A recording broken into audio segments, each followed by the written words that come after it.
नामापिते च मधुरं मधुरं स्वरूपं कर्मापिते च मधुरं मधुरा स्मृतिश्च बुद्धिं प्रबोधय प्रभो मधुबोधशक्तिं विद्यां प्रयच्छ परमां परिभावयामि। कोमलं कूजयन् वेणुं श्यामलोऽयं कुमारकः वेदवेद्यं परं ब्रह्म भासतां हृदये मम। कूजन्तं राम रामेति मधुरं मधुराक्षरम् आरुह्य कविताशाखां वन्दे वाल्मीकिकोकिलं। निगमकल्पतरोर्गलितं फलं शुकमुखादमृतद्रवसंयुतं पिबत भागवतं रसमालयं। मुहुरहो रसिका भुवि भावुकाः तृणादपि सुनीचेन तरोरपि सहिष्णुना अमानिना मानदेन कीर्तनीयः सदा हरिः।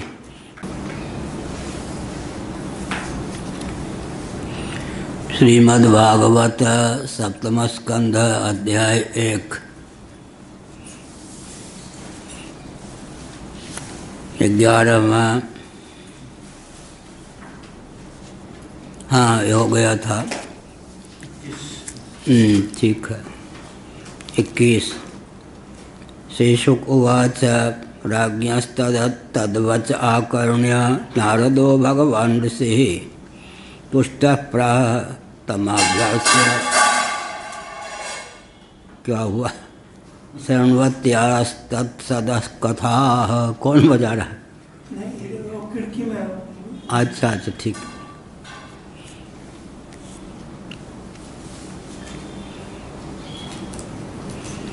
भगवान ऋषि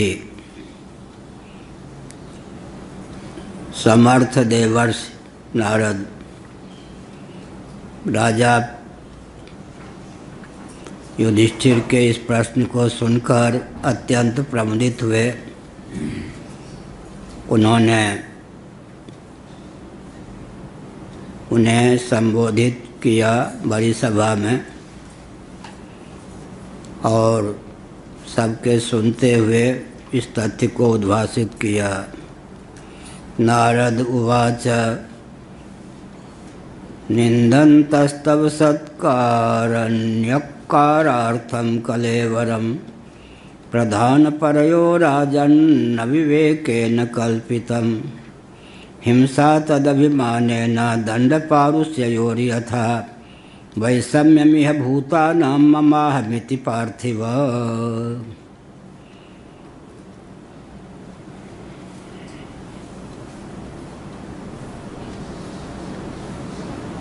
निन्दन्तस्तव सत्कारण्यकारार्थं कलेवरम्। निंदा, स्तव स्तुति, सत्कार धिक्कार माने तिरस्कार, ये सब शरीर के धर्म हैं। कलेवरम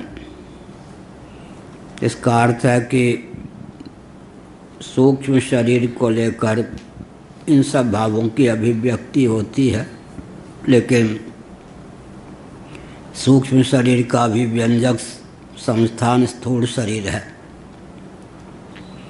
अभिप्राय यह है कि आत्मा असंग है, वो निंदा स्तुति सत्कार तिरस्कार का विषय नहीं है। ये सब जो मनोविकार हैं देह के ही धर्म हैं, आत्मा के नहीं। प्रधान परयो राजन अविवेकेन कल्पितम। इस शरीर की कल्पना जिसमें निंदा स्तुति सत्कार तिरस्कार आदि का सन्निवेश है, प्रकृति और पुरुष का ठीक ठीक विवेक न होने के कारण ही है। क्षेत्र और क्षेत्रज्ञ का, प्रकृति और पुरुष का विवेक न होने के कारण ही देहेंद्रीय प्राणांतःकरण की पुनः प्राप्ति होती है। यह अभिप्राय। जब देहेंद्रीय प्राणांतःकरण की प्राप्ति होती है तब देहगत, इंद्रियगत, अंतःकरणगत, प्राणगत धर्म भी प्राप्त होते हैं। यह स्वाभाविक है। हिंसा तदभिमानेन दंडपारुष्ययोर्यथा वैषम्यमिह भूतानां ममाहमिति पार्थिव। पृथ्वी से पार्थिव शब्द बना है, तो राजा के लिए पार्थिव शब्द का प्रयोग होता है। पृथ्वी के अधिपति हैं और पृथु के नाम पर भूमि का नाम पृथ्वी पड़ा, तो राजा पृथ्वी पर जितने प्राणी होते हैं, अंडज स्वेदज जरायु उद्भिज सबके पालक होते हैं, अतः उन्हें भी पार्थिव कहा जाता है।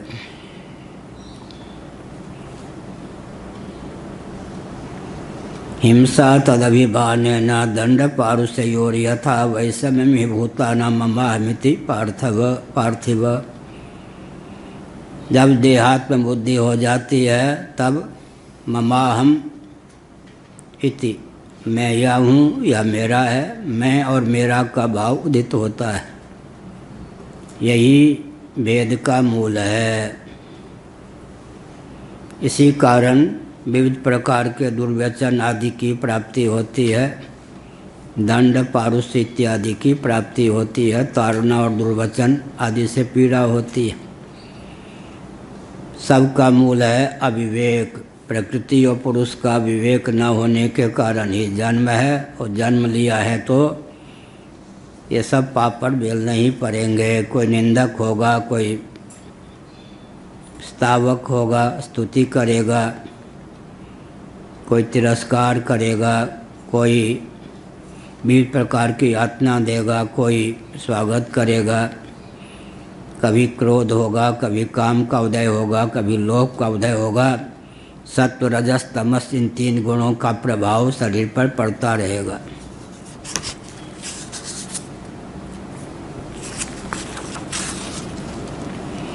तन्निबद्धोऽभिमानोऽयं तद्वधात् प्राणिनां वधः तथा न यस्य कैवल्यादभिमानोऽखिलात्मनः।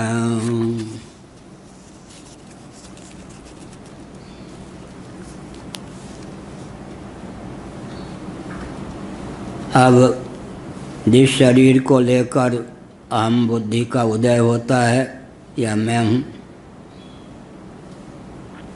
उसके नाश से व्यक्ति अपना नाश मानने लगता है। देह के जन्म से अपना जन्म मानता है। देह में जब विविध प्रकार की विकृतियाँ आदि व्याधि आदि का उदय होता है, स्वयं को आधिग्रस्त व्याधिग्रस्त मानने लगता है, मरण धर्मा भी मानने लगता है। इस प्रकार तथा न यस्य कैवल्यादभिमानोऽखिलात्मनः।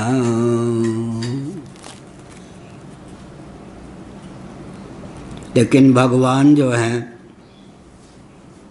इस प्रकार के भाव विकारों से रहित हैं। क्यों? अखिलात्मनः है, सर्वात्मा हैं, सर्वथा अद्वय हैं। कैवल्यात् अभिमानोऽखिलात्मनः तथा न यस्य कैवल्यात् अभिमानः अखिलात्मनः। सर्वात्मा हैं भगवान। कैवल्य माने केवल, अद्वितीय हैं। इस प्रकार जो जीव में अविद्या काम कर्म के कारण विविध प्रकार के मनोभाव होते हैं, उन सब से भगवान सर्वथा अतिक्रांत हैं। सगुण साकार भूमि में भी भगवान इन सब दूसरों से अतीत हैं, यह अभिप्राय। परस्य दम कर्तुर्हि हिंसा केनास्य कल्प्यते। वे समय समय पर शिशुपाल जैसे, कंस जैसे, हिरण्यकशिपु जैसे, हिरण्याक्ष जैसे आतंकवादियों को दंड देते हुए परिलक्षित होते हैं। उसमें भी कल्याण की भावना सन्निहित होती है। ऐसी स्थिति में क्रोधवश, द्वेषवश, भ्रमवश अपने से भिन्न समझकर, सचमुच में दुरात्मा समझकर भगवान हिरण्यकशिपु आदि को दंड नहीं देते, ऐसी स्थिति में भगवान में हिंसा की कल्पना ही कैसे हो सकती है, क्योंकि अनुग्राहक व्यापार का नाम हिंसा नहीं है। प्राणियों पर अनुग्राहक व्यापार का नाम हिंसा है। भगवान तो सर्वात्मा हैं, सबके हितैषी हैं, हितज्ञ हैं, हित करने में तत्पर और समर्थ हैं।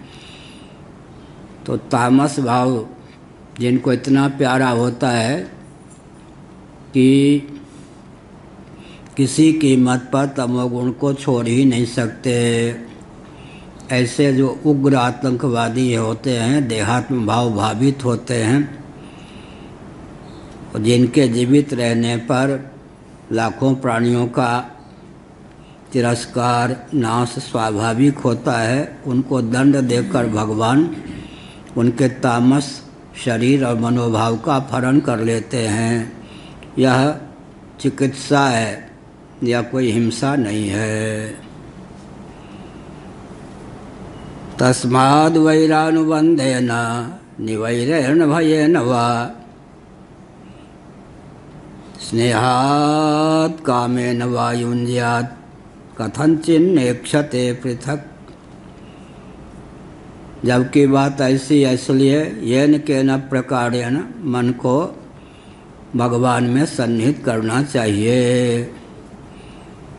अगर अस्मिता राग का विषय भगवान को न बना सके, प्रीति विशिष्ट अविद्या का विषय भगवान को न बना सके, तब वैर भाव से ही सही या वैरहीन भक्ति भाव से सही या फिर भय से सही, भयेन वा स्नेहात् कामेन वा युञ्ज्यात् कथंचिन्नेक्षते पृथक्। स्नेह के वशीभूत होकर, गोपांगनाओं के समान कामना के वशीभूत होकर, काम के वशीभूत होकर, येन केन प्रकारेण अभिनिवेश का या द्वेष का ही सही विषय भगवान को बना ले, राग का विषय बना ले, अस्मिता का विषय बना ले, प्रीति विशिष्ट अविद्या का विषय बना ले, तब सर्वथा कल्याण होता है। फिर क्या कहा? कथंचिन्नेक्षते पृथक्। भगवान या नहीं देखते किसने वैर भाव से मेरा स्मरण किया, किसने अनुरक्त होकर स्मरण किया। भगवान क्या देखते हैं? स्मरण किया। स्मरण में पर्यवसान है, राग का भी, वैर का भी, भय का भी। येन केन प्रकारेण, आखिर उसने मेरा स्मरण, येन केन प्रकारेण उसने मेरा स्मरण तो किया, इस बात को भगवान देखते हैं। भगवान में अपना मन पूर्ण रूप से संलग्न कर देना चाहिए। इन भावों का कोई भेद भगवान में नहीं है। स्नेहात् कामेन वा युञ्ज्यात् कथंचिन्नेक्षते पृथक्। भगवान किसी भी प्रकार से इन्हें पृथक नहीं देखते। का मतलब लक्ष्य भेद, किसी ने गोली से किए, किसी ने तीर से किए, किसी ने डंडा से किए, तो लक्ष्य भेद तो हो ही गया। तो भय से सही, भक्ति से सही, स्नेह से सही, वैर भाव से सही, जिस किसी प्रकार से आखिर भगवान सोचते हैं मुझ में मन का सन्निवेश तो इसने किया, तो इस प्रकार से मनोनिवेश भगवान में होना चाहिए, किसी ब्याज से हो। बहुत अच्छा है राग का विषय भगवान बन जाएं, स्नेह का विषय बन जाएं, प्रेम का विषय बन जाएं। कदाचित ऐसा संभव नहीं अहंग्रह बुद्धि के विषय बन जाएं भगवान, ऐसा भी संभव नहीं तो द्वेष पूर्वक सही, अभिनिवेश पूर्वक सही, येन केन प्रकारेण भगवान में मन सन्निहित होना चाहिए, परिणाम अच्छा ही होगा। यथा वैरानुबंधेन मर्त्यस्तन्मयतामियात् न तथा भक्ति योगेन इति मे निश्चिता मतिः। न तथा भक्ति योगेन, देवर्षि नारद अपना निर्णय सुनाते हैं। यथा वैरानुबंधेन मर्त्यस्तन्मयतामियात्, वैरानुबंध के द्वारा वैर भाव की प्रगल्भता के द्वारा भगवान में जितनी तन्मयता होती है उतनी तन्मयता भक्ति के द्वारा भी नहीं होती। यह मेरा निश्चित मत है, मेरी मति। इसका मतलब वैर भाव नहीं सुन रही वह निश्चर। राग तो राग है, लेकिन वैर उससे गंभीर भाव है। वैर का विषय जो हो जाता है उसमें रागास्पद की अपेक्षा द्वेषास्पद का अधिक तीव्र गति से चिंतन होता है। तो तदाकार वृत्ति भगवदाकार वृत्ति हो गई तो वैर का क्लिष्ट उपयोग हो गया। उदाहरण बहुत अच्छे दे रहे। कीटः पेशस्कृता रुद्धः कुड्यायां तामनुस्मरन् संरभ्य भययोगेन विन्दते तत्स्वरूपताम्। भृंगी कीट, भृंगी क्या करती है? कीट को उसको पहचान होती है किस प्रकार के कीट को डंक मार करके वो बेहोश बेसुध कर सकती है। डंक मार करके वो ले आती है, अपने द्वारा आर्द्र भूमि में बनाए गए बिल में उसको धकेल देती है, ऊपर से पाँव के द्वारा मिट्टी से बिल को भर देती है और लगभग 45 मिनटों तक वो चारों ओर छिद्र के गुनगुनाती रहती है तीव्र गति से। वो भय के कारण अंतश्चिंतित भय के कारण क्या होता है, एक तो डंक मारती है तो वो कीड़े के नेत्र के द्वार से उस भृंगी का चित्र जो है प्रतिफलित इमेज सिस्टम फिजिक्स में कहते हैं उसको, वो अंकित हो जाता है अंतःकरण में। फिर वो आवाज़ से बिल्कुल तदाकार भृंगी अपने आकार की वृत्ति परिपुष्ट कर देती है उस कीट की। उसको समय का इतना ज्ञान होता है बिना घड़ी आदि के। मैंने देखा है बिल में गुफा में छिपकर 3 कीट को भृंगी बनाते हुए। भृंगी को देखा कि 3 कीट को एक एक करके भृंगी बनाए। एक ने किसी को भृंगी बना दिया, किसी को माने जिस प्रकार के कीट को भृंगी बनाने की क्षमता भृंगी में होती है उसी प्रकार के कीट को वो घायल करके बिल में बंद कर देती है। फिर मैंने देखा कि जो भूतपूर्व कीट भृंगी बन गया वो भी वही काम करना शुरू कर देता है वो भी वही काम करना शुरू कर देता है। इस प्रकार से भृंगी का चिंतन करते करते उसके जैसे वही सब कुछ, क्या गति मति स्थिति सब भृंगी जैसे, स्वभाव भी प्रभाव भी वैसे, रूप वैसे, शील वैसे सब कुछ।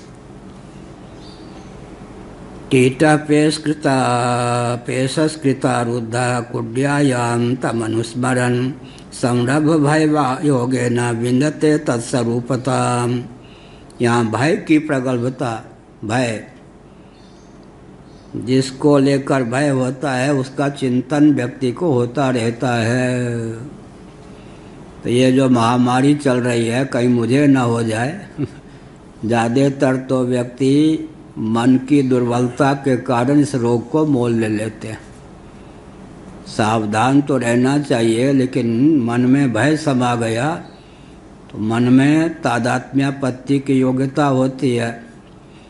तो अधिकांश जो रोगी होते हैं वो हृदय की दुर्बलता के कारण कहीं मैं इस रोग के चपेट में ना आ जाऊं।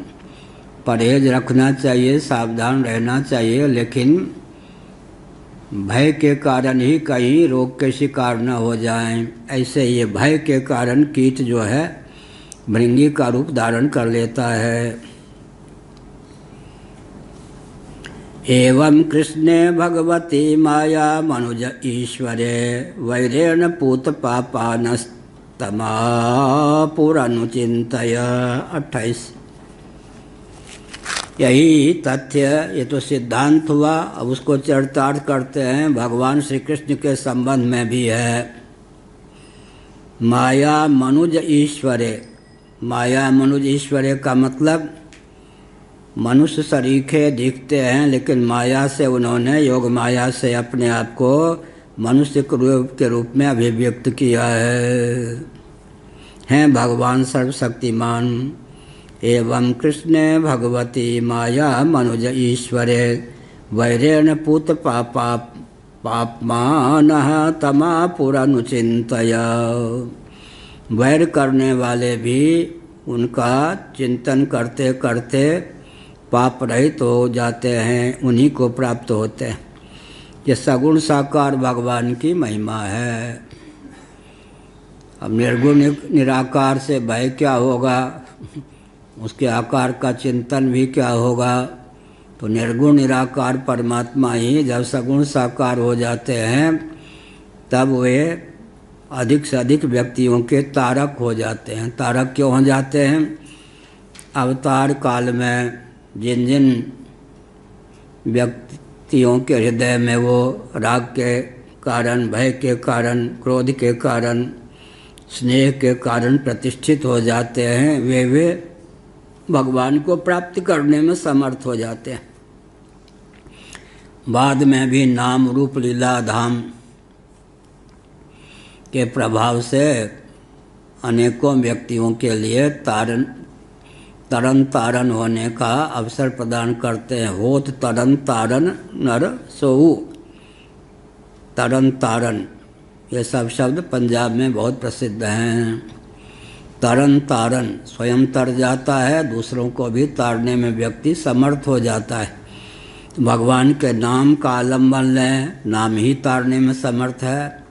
रूप का आलम्बन लें, रूप भी तारने में समर्थ है। भगवान की लीला का आलम्बन लें, लीला भी तारने में समर्थ है। भगवान के धाम का आलम्बन लें, भगवान का धाम भी तारने में समर्थ है। जब प्रकट अवतार काल नहीं होता तब भी भगवान के नाम का, रूप का, उनकी लीला का, उनके धाम का आलम्बन लेकर व्यक्ति भवसागर से तर जाते हैं। कामाद द्वेषाद भयात् स्नेहाद यथा भक्तेश्वरे मनः आवेश्य तदघं हित्वा बहवस्तद्गतिं गताः।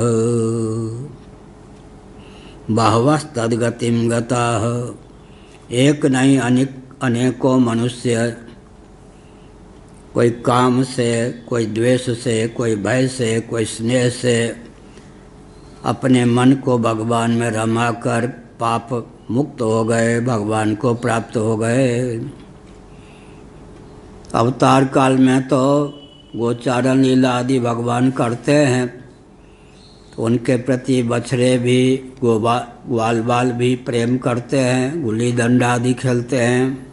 बछड़े भी अपलक नेत्रों से भगवान को देखते हैं। उन सब के तरने का अवसर हो जाता है, अवसर प्राप्त होता है। जिन जिन वृक्षों को भगवान छू लेते हैं और जिन वृक्षों के पत्ती आदि की माला बनाकर पहनते हैं, वे सब जीव भी, स्थावर प्राणी भी मुक्ति को प्राप्त हो जाते हैं। यहाँ तक कि भगवान जिस सरोवर में, नदी में स्नान करते हैं, भगवान का विप्रलम्ब उनको भी प्राप्त होता है। हे खग मृग हे मधुकर श्रेणी, तुम देखी सीता मृग नयनी।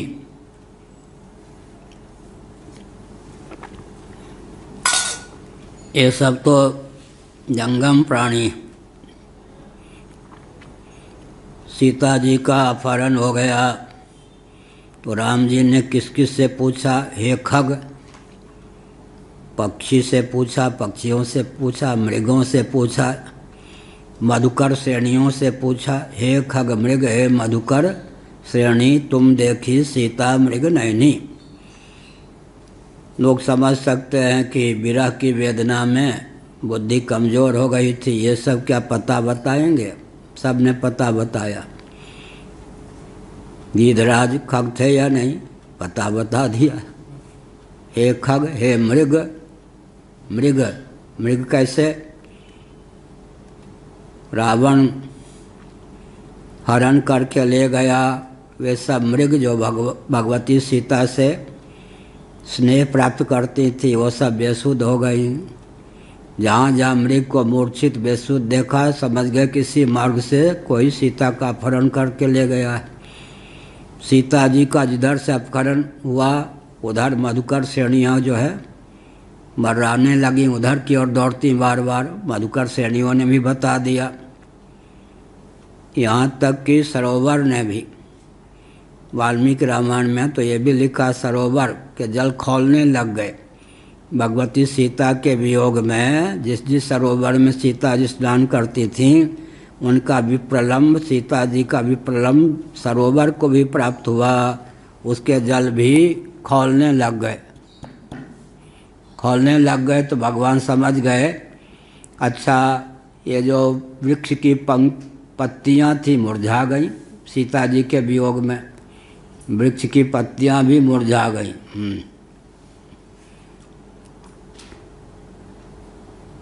दोनों की नींद तो सिद्ध है भाई, भगवान जब सिद्ध होंगे तो होंगे। एक चढ़ ही रहे दिन रहे एकदम निद्रा से झूमते हैं। अच्छा है। इस प्रकार से सगुण साकार भगवान या सगुण साकार भगवती में अद्भुत क्षमता है। निरावरण ब्रह्म इनको हमारे पूज्य गुरुदेव कहते थे। इनके संपर्क में आकर के व्यक्ति कल्याण को प्राप्त होता है। येन के न प्रकारेण भगवान में, भगवती में मनोनिवेश होना चाहिए। कामाद् द्वेषाद् भयात् स्नेहाद् यथा भक्त्येश्वरे मनः आवेश्य ददघं हित्वा भावस्तद्गतिं गताः। पाप विध्वंस करके भगवत सारूपी को प्राप्त हो गए, भगवान को प्राप्त हो गए बहुत से व्यक्ति।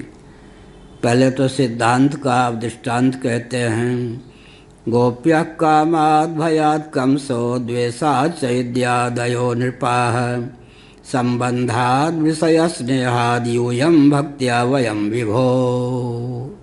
उदाहरण भी देते हैं। गोपियों में काम की प्रगल्भता थी, अर्थात प्रेम की प्रगल्भता से गोपियों ने भगवान की तन्मयता को प्राप्त कर अपना उद्धार कर लिया। भयात् कंसः, कंस ने भय से अपना उद्धार कर लिया अभिनिवेश से। शिशुपाल दंत वक्त जिनकी चर्चा तुम कर रहे हो, इन्होंने द्वेष के बल पर भगवान में अपने को सन्निहित कर दिया। यदुवंशियों ने संबंध के बल पर, पारिवारिक थे इसलिए संबंध के बल पर, और तुम लोगों ने, पांडवों ने स्नेह के बल पर, हम नारद इत्यादि ने भक्ति के बल पर भगवान में मन लगाया है। मन भगवान में, इन भावों में किसी भाव को लेकर सन्निविष्ट हो जाए तो व्यक्ति का बेड़ा पार हो जाता है। येन के न प्रकारे न मन भगवान में सन्निहित करना चाहिए। कथमोपि न वेन स्यात्, पहले कहा था परीक्षित ने वेन का नाम लिया था, वो तो निंदा करता था, लेकिन निंदा के फलस्वरूप भगवान की प्राप्ति न होकर नरक की प्राप्ति हुई। ऋषियों ने उसे नरक में भेज दिया। शापित व्यक्ति, शाप से मरा हुआ व्यक्ति। कथमोपि न वेन स्यात् पंचानां पुरुषं प्रति तस्मात् केनाप्युपायेन मनः कृष्णे निवेशयेत्। अब 5 भाव कहा।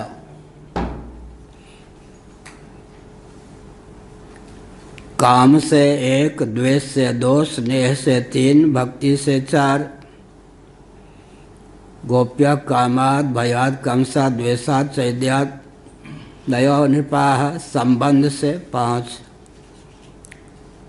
काम से सही, द्वेष से सही, भय से सहित, स्नेह से सही, भक्ति से सही। कोई न कोई भाव भगवान के प्रति निवेदित करेंगे तो कल्याण हो जाएगा। वेन का उद्धार क्यों नहीं हुआ? इन पांचों में किसी से संपन्न वह नहीं था, भगवान को इन पांचों में किसी भाव का विषय नहीं बना पाया। कथमोपि न भेन स्यात् पंचानां पुरुषं प्रति तस्मात् केनाप्युपायेन मनः कृष्णे निवेशयेत्। जबकि बात ऐसी है, इसका मतलब है कि परीक्षित जी ने जो कहा था कि निंदा करता था वह वेन, लेकिन भगवान को प्राप्त नहीं हुआ, शापित होकर नरक में पहुंचा दिया ऋषियों ने। तो मानो इसका शोधन करते हैं, वो नास्तिक शिरोमणि था इसलिए पांचों भावों में कोई भी भाव, निंदा भी कोई करेगा तो द्वेषपूर्वक ही करेगा ना, किसी भाव की प्रगल्भता नहीं थी उसमें, इसलिए उसकी दुर्गति हुई। वेन की कंस इत्यादि भय से ही सही, भगवदाकार मारीच इत्यादि भय से उद्धार हो गया उनका। यह मनः कृष्णे निवेशयेत्, ये केनापि उपायेन मनः कृष्णे निवेशयेत्, जिस किसी भाव से हो। मातृस्वसेयो वश्चैद्यो दंतवक्त्रश्च पांडव पार्षद प्रवरौ विष्णोर्विप्रशापात् पदाच्युतौ। असली बात क्या है, इनका इतिहास क्या है महाराज? ये तो मौसेरे भाई ठहरे तुम्हारे, कौन? शिशुपाल और दंतवक्त्र। ये पहले भगवान के मुख्य पार्षद थे जय विजय के रूप में। ब्राह्मणों के सनकादि के हिसाब से इन दोनों को पद से च्युत होना पड़ा। अब तो एक और विशेष आश्चर्य का विषय रख दिया, क्या इतने ऊंचे पद पर प्रतिष्ठित व्यक्ति भी च्युत हो जाए। स्वर्ग में जाकर व्यक्ति च्युत होता है, क्षीणे पुण्य मर्त्यलोकम विशंति, यह तो बात समझ में आती है। लेकिन भगवान का पार्षद वैकुंठ में, वो भी पार्षद होकर च्युत हो जाए, शाप की गति वहाँ भी है, बड़ी विचित्र बात ऊपर शापा शापी ना हो तो मर्त्यलोक में भारत का कल्याण कैसे हो क्या? ये नदियाँ आ जाती हैं ना, आपस में वहाँ झगड़ करके एक ने दूसरे को शाप दे दिया तो यहाँ आ जाती हैं। तो मर्त्यलोक का कल्याण ही होता है भारतवर्ष का। तुम नदी हो जाओ, तुम पर्वत हो जाओ, तुम मनुष्य हो जाओ, ऐसा। तो जहाँ तक शरीर है, क्या दिव्य लोक में अदिव्य लोक में, ये भाव तो रहेगा शाप और वरदान की गति चलती रहेगी। यमुना को शाप लग गया तो गंगा को लग गया, तो सरस्वती को लग गया, तो अमुक को लग गया दुर्वासा जी वेद पाठ कर रहे थे, कहीं भूल गए, वेद पाठ में कुछ त्रुटि हो गई तो क्या हुआ, फिर मुस्कुरा दिया अमुक देवी ने, सरस्वती जी ने, दुर्वासा जी ने शाप दे दिया तो उनको जन्म लेना पड़ा मंडन मिश्र की पत्नी के रूप में जन्म लिया बनी। इसका मतलब ऊपर भी शाप और वरदान की गति है। जहाँ तक जीवन है वहाँ तक ये सब चलता है, 19-20 का अंतर है। लेकिन ऊपर के शाप और वरदान जो हैं, ये भारतवर्ष में अच्छे अच्छे व्यक्तियों को, अच्छी अच्छी विभूतियों को जन्म देने में समर्थ है। कीदृश कस्य वा शापो हरिदासाभिमर्शनः अश्रद्धेय इवा भाति हरेरेकान्तिनां भवः देहेन्द्रियासुहीनानां वैकुण्ठपुरवासिनां देह संबंध में तदाख्यातुमर्हसि। बड़ा आश्चर्य हो गया। अभी तो एक ही आश्चर्य था, क्या कि शिशुपाल और दंतवक्त्र का तेज भगवान में समाहित हो गया, कल्याण हो गया, यही आश्चर्य। अब ये बने कौन, इनका पूर्व रूप कौन था? ये तो भगवान के पार्षद थे, तो वैकुंठ पार्षद भी शापित हो जाते हैं, उनसे भी कोई अपराध बनता है, उनको भी कोई शाप देने वाला होता है। ये तो एक विचित्र बात हो गई, इसलिए जिज्ञासा स्वाभाविक है। कीदृशा कस्य वा शापो हरिदासाभिमर्शना अश्रद्धेय इव भाति हरेरेकान्ति नाम भवः।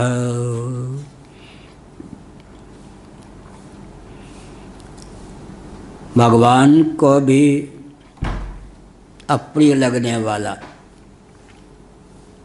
पार्षदों का शाप भगवान को अप्रिय लगता है, लेकिन भगवान के पार्षद को भी प्रभावित करने की क्षमता भला किस व्यक्ति के शाप में, और ऐसा भगवान के पार्षदों से कौन सा काम बना, कौन सा अपराध बना कि उन्हें शापित होना पड़ा। भगवान के पार्षद भी भूल करते हैं, शाप के पात्र बन जाते हैं, और कौन इतना समर्थ था जो भगवान के पार्षद को भी शापित करने में समर्थ हो गया। अनन्य प्रेमी जन्म मृत्यु संसार में आवे, यह तो बहुत आश्चर्य की बात है, बहुत विचित्र बात। अश्रद्धेय इवा भाति, इव कहा, इव बिल्कुल श्रद्धा इस पे जमती नहीं है कि ऐसा भी हो सकता है। इसलिए मैंने कहा क्या, हाँ, वहाँ वैकुंठ तक में लाभ डांट शाप वरदान सब जगह गति है, जहाँ तक पूरी अष्टक से जीव कला है सब जगह वहाँ के शाप का प्रभाव यहाँ पड़ जाता है। अच्छी अच्छी विभूतियाँ यहाँ आ जाती हैं फिर नदी के रूप में सरस्वती आ जाती हैं, गंगा आ जाती है, यमुना आ जाती हैं, मंडन मिश्र की पत्नी सरस्वती बन जाती है, मंडन मिश्र ब्रह्मा बन के आ जाते हैं क्या। तो वहाँ का शाप भी जो है मर्त्य लोक को विभूषित कर देता है। दिव्य जो शक्तियाँ हैं वहाँ के कला के प्रभाव से यहाँ अवतीर्ण हो जाती है ऐसा है, यही है ना। जाओ गंगा जी को शाप मिल गया, इतने वर्षों तक मर्त्यलोक में रहना। अब भारत में तारणी बन गई गंगा जी। अब यहाँ से मानो अंतर्हित हो जाएंगी तो लाखों व्यक्तियों के उद्धार का मार्ग अवरुद्ध हो जाएगा। तो बड़े व्यक्ति का पतन भी दूसरों के हित में होता है या नहीं वहाँ के शाप वरदान की स्थिति जहाँ तक क्या है गतिमति है, वहाँ तक शाप वरदान की स्थिति है। एक से एक समर्थ हैं, और कौन किसके किस काम को अपराध मान ले ये भी कहना बहुत कठिन है। सनकादि क्या थे, छोटे छोटे बाल गोपाल। तो किसी मान लो यहाँ कोई, हम तो गेट की अपराधी रखते नहीं, इसीलिए क्या हमारे यहाँ कोई द्वारपाल ये सब, यहाँ कौन किसको शाप दे दे पता नहीं खामख हमें परेशान होना पड़े। इसलिए हमने ऐसा अपना और जगह तो होता है ना एकदम, यहाँ कुछ नहीं। और समय पर ही सब आते हैं, सब व्यवस्था इस ढंग से है क्या, ऐसा नहीं फालतू आ जाए कोई भी।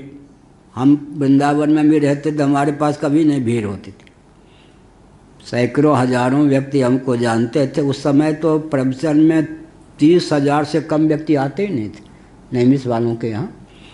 लखनऊ आदि में 30,000 तो कम से कम, नहीं तो 50,000 तक की भीड़ होती थी। ये 28 साल 27 साल पहले छत्तीसगढ़ में 50,000 तक एक गांव में, उड़ीसा और छत्तीसगढ़ की सीमा पर भिखमपुरा, वहाँ हमारा प्रवचन हुआ। मुख्य मार्ग से 15 किलोमीटर दूर बीच में एक नदी, उस गांव की जनसंख्या 150 या कितने सौ, और उसमें लगभग 40-50 हज़ार व्यक्ति प्रवचन सुनने आते थे। ये जब से छत्तीसगढ़ मध्य प्रदेश से पृथक करके विकास के मार्ग पर चलने लगा, तब से नास्तिकता भी बढ़ने लगी। विकास हो और आस्तिकता बढ़े तब तो विकास है। ज्यों-ज्यों भौतिक विकास होता है त्यों-त्यों आध्यात्मिक दृष्टि से क्या होता है, व्यक्ति के मन में पाप का सन्निवेश, नास्तिकता का सन्निवेश होता जाता है। दस स्वामी जी ने एक संस्मरण सुनाया। एक कोई दिल्ली के सज्जन थे, हरिवार जी का दर्शन करने शनिवार के शाम को आ जाते और काम धाम व्यापार आदि करके, और रविवार के शाम को फिर चले जाते दिल्ली। तो दुकान आदि के काम में कोई व्यवधान भी नहीं, हरिवार का दर्शन भी कर लेते। 2 महीने हो गए, 4 महीने हो गए, हरि बाबा जी के पास वो नहीं आए। हरि बाबा तो ऐसे किए रहते थे, किसी स्त्री या पुरुष का मुंह ही नहीं देखते थे वो, ऐसे भगवान के झांकी रासलीला वाले की वैसे। क्योंकि एक बार बहन आ गई मिलने, बड़ी बहन होगी, उन्होंने कहलवा दिया कि मैं स्त्रियों से नहीं मिलता। अच्छा, तू हमसे भी नहीं मिलेगा, दूसरों से मिलेगा, हमसे नहीं मिलेगा। उसके बाद उन्होंने कहा किसी का मुंह ही नहीं देखूंगा, स्त्री हो या पुरुष। तो हरिवाह को हमने देखा, उनकी गर्दन ही ऐसी हो गई। घूमते भी थे तो रासलीला में राधा कृष्ण बने हुए बैठे रहते, ऐसे ऐसे वो डुलाते थे, खड़े रहते थे। रासलीला के ठाकुर को राधा जो ऐसे जोड़ा तो ऐसे। तो फिर वो हरिवाह जी ने पूछा विपिन चंद्र मिश्र जी से,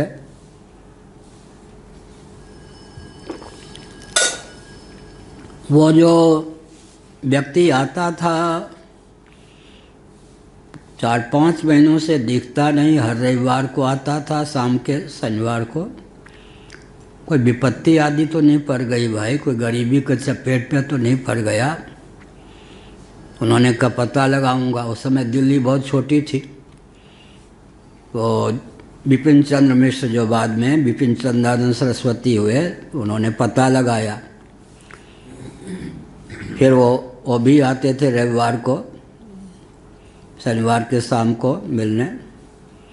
तो उन्होंने कहा बाबा आप उसकी ओर से निश्चिंत रहिए, इतना धनी हो गया है कि अब उसकी आस्तिकता चली गई है, उसके पास समय नहीं है कि आपके पास आ सके। अच्छा भाई, मुझे तो लेना देना कुछ नहीं था, हमको वह कोई रोग शोक ना आ गया, प्रगति हो गई भौतिक मार्ग में। क्या भौतिक मार्ग में प्रगति हो गई है, इसलिए नहीं आता, ये है। तो यहाँ कहा कि वैकुंठ में भी फिर शाप, भगवान के पार्षद निष्कलंक होते हैं, उनको भी शाप मिल जाए, और शाप देने वाला कितना बलवान होगा कि उनका शाप लग गया। ये तो अविश्वसनीय सरीखा है, अश्रद्धे इवा भाति। घटना आपने सुनाई तो इतिहास है, इसमें श्रद्धा तो है, लेकिन अश्रद्धे इव लिखा, इसमें तो सहसा आस्था होना बहुत कठिन है। देहेन्द्रियासु हीनानां वैकुंठपुरवासिनां देह संबंध संबंध में तदाख्यातुमर्हसि। वैकुंठ में रहने वाले तो देहेन्द्रियासु हीनानां, हीन माने बिल्कुल नहीं रहे तो व्यवहार कैसे करें? तो लौकिक प्राकृत भौतिक अदिव्य देहेन्द्रिय प्राणांतकरण से तो रहित होते हैं। उनका फिर प्राकृत शरीर शिशुपाल दंत वक्त्र का मिल जाए, बड़ा आश्चर्य है। अब प्राकृत देहेन्द्रिय प्राणांतकरण वाले मतलब अलौकिक अद्भुत दिव्य देहेन्द्रिय प्राणांतकरण संपन्न व्यक्ति भगवान के पार्षद हो सकते हैं। फिर उनको मनुष्य शरीर प्राप्त हो जाए। ये 4 भुजा लेकर जन्मा था शिशुपाल। ज्योतिषियों ने बताया कि जिसके गोद में बैठने से, लिटा देने से इसके 2 भुजा समाप्त हो जाए, समझो उसी से मरेगा। तो भगवान श्री कृष्ण के जो मौसी जी थी, वो जो आवे उसके गोद में दे देती बच्चे को, वो दोनों चारों हाथ बने रहते। भगवान श्री कृष्ण के गोद में भी मौसी से मिलने गए, बच्चे को दे दिया, 2 हाथ उसके समाप्त। कारे तुम ही मारोगे इसके। तो मौसी माने मासी, माँ की सरीखी तो हूँ मैं, मौसी हूँ। मेरे बेटे की मौत तेरे द्वारा न हो। अब जो प्रारब्ध है उसको कौन टालेगा मौसी जी? लेकिन मैं इतना वचन देता हूँ इसके 100 अपराधों को क्षमा करूँगा। ये थोड़ा सयाना हो तो बता देना कि मेरे प्रति 101 अपराध न करे। बड़ी विकट समस्या है। मौसेरे भाई को मारना पड़े, मामा को मारना पड़े। क्या हुआ निष्कर्ष? धर्म के मार्ग पे चलने पर क्या? अपने पराये का तो ध्यान। मौसेरा भाई था, दोनों को दंतवक्र शिशुपाल को, वैसे तो पार्षद था लेकिन इस जीवन में तो मौसेरा भाई था। और वो तो मामा ही जी थे, कौन? कंस देवता। बड़ी विकट गाथा। इसीलिए मधुसूदन सरस्वती जी ने लिखा, अद्रुत चित्त से तत्व विचार होता है, अद्रुत चित्त से। भक्ति जो होती है द्रुत चित्त से, भगवदाकार वृत्ति होगी ना द्रुत चित्त से, और ज्ञान जो होता है अद्रुत चित्त से।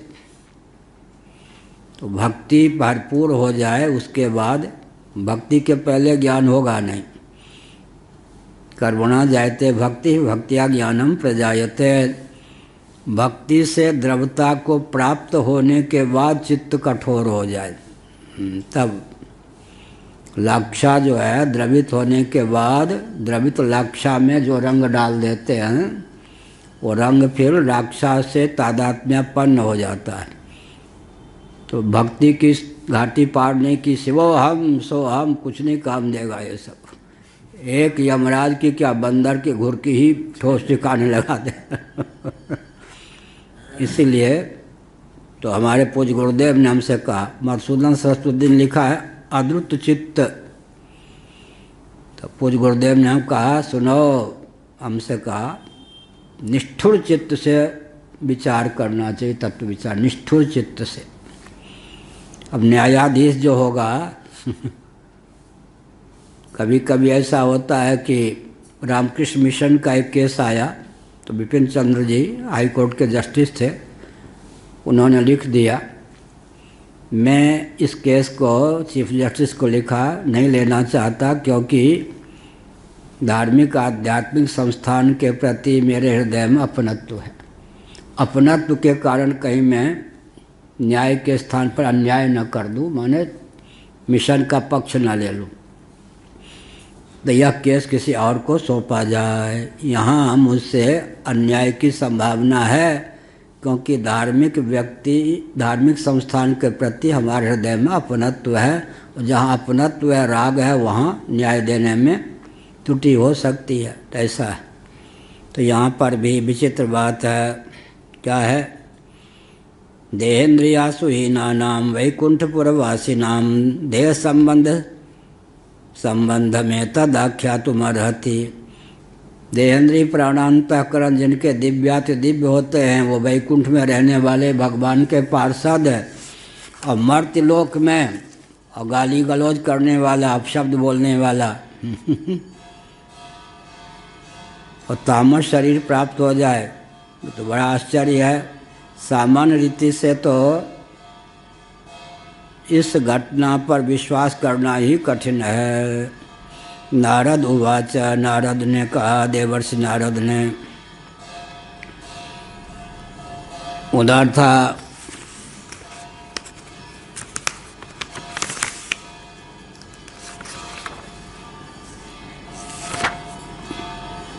ठीक है, यहाँ श्री शुक उवाच, सुखदेव जी के साथ ही श्री है, बाकी सबके साथ श्री नहीं है। नारद उवाच, एकदा ब्रह्मण पुत्रा विष्णुर्लोकम यदृच्छया सन्नंदनादयो जगमुश्चरन्तो भुवनत्रयम्।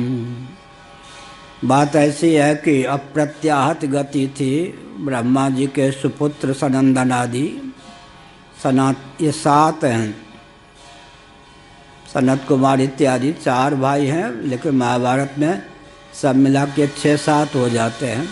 तो सनंदन है, सनातन सनंदन, ये सब सनक सनंदन सनातन, ये तप परक, ये सब शब्द हैं। सनाढ़ सनाढ़ ब्राह्मण, सन माने तप, तप से जो आढ़ हों, इनके पूर्वज तपस्वी रहे हों ये। अब कानिकुब्ज इत्यादि सनाढ़ को ब्राह्मण नहीं मानते, बड़ी विचित्र। और सरयू पारी कानिकुब्जों को नहीं मानते, जिसका क्षेत्र हो वहाँ बड़ी विकट बात। हम तो नैमिष में थे, वो कानिकुब्ज थे, कोई उधर आ जाता सरयू पारी तो एकांत में कहते ध्रुव जी बने हुए ब्राह्मण। तो मैं सोचता ये मुझे क्या ब्राह्मण गिनते होंगे, मैं भी तो कानिकुब्ज नहीं हूँ। अब जब काशी क्षेत्र में गया, उधर सरयू पारी, कोई बहुत ऊंचा वैद्य भी हो जाए, उधर सरयू पारी अगर नहीं है, कानिकुब्ज आदि है तो कुछ गिनते ही नहीं अपने अपने क्षेत्र में।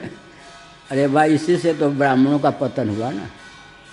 शास्त्र सम्मत परंपरा में कोई ब्राह्मण है, अब तुम्हारा है बिरादरी में वो आ गया तो तुम ब्राह्मण ही नहीं गिनोगे, या एकांत सावधान रहना। बने हुए ब्राह्मण, बने हुए कहाँ, वो खानदानी सरयू पारी।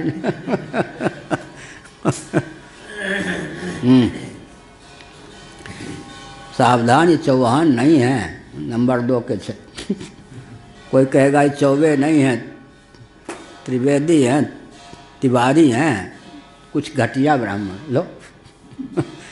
ये सब जो पिशाच वृत्ति, इसी के कारण तो पतन हो गया ना। अच्छा, तो समय हो गया। एकदा ब्राह्मण पुत्रा विष्णु लोकम यदृच्छया, अप्रत्याहत गति थी इनकी, यदृच्छया, यहाँ तक कि भगवान के लोक में भी इनकी गति थी, अप्रत्याहत गति थी। सनंदनादयो जगमुश्चरंतो भुवनत्रयम, भुवनत्रय 14 भुवनात्मक ब्रह्मांड है, उसको 3 ही भुवन में कहना होता है, तो भूर्भुवः स्वः, स्वः में ऊपर के लोकों का अंतर्भाव हो जाता है। अब सत्यलोक में वैकुंठ का भी अंतर्भाव हो जाता है, तो स्वः में सत्यलोक का भी अंतर्भाव हो गया, सत्यलोक में वैकुंठ का भी अंतर्भाव हो गया, इसलिए भुवनत्रयम कहा।